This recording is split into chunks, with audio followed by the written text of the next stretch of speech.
a Tuscan-style ragu. We want olive oil to coat the bottom of the pan, and we're going to start with softening our vegetables.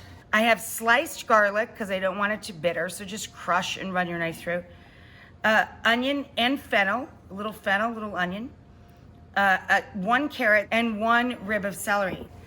So we're just gonna add salt to draw out the liquid, okay? Good amount of salt, and we just let that start to sweat, literally sweat. If you want to take the option of not making your own vegetable stock, this is the simple substitute. Any vegetable broth or stock, and you fortify it by simply adding a handful of dried mushroom, porcini or mixed dried mushroom, okay? So you can skip that whole step and make this a whole lot quicker just by doing that. When we get to the point that the vegetables have given off their juice and they're tender, and you see they start to get translucent, that's when we're going to add the meat, if you're using meat, or in our case, plant-based protein. This is impossible. So we're just taking the color off. And I would work, quite frankly, much the same if I was making a proper bolognese with beef, or a mixture of beef and veal or beef, pork and veal. I just want it to lose its color, okay? Now, we're going to add tomato paste, and we're gonna put in a few tablespoons of that. But it has been sitting in a tube for a long time. So what I do is give it a good stir before I add any liquid to the pot, until I can smell it, until it's fragrant. We wanna kind of wake it up a little.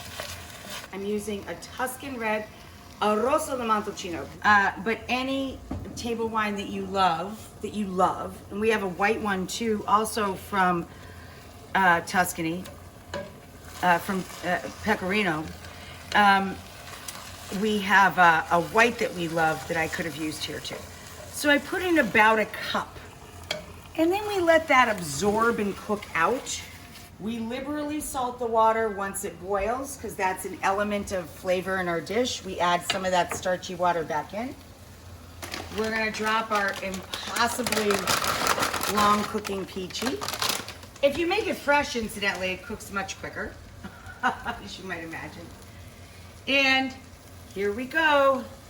We're gonna add our homemade or our fortified store-bought stock to the tune of a couple of cups. About 2.5 cups.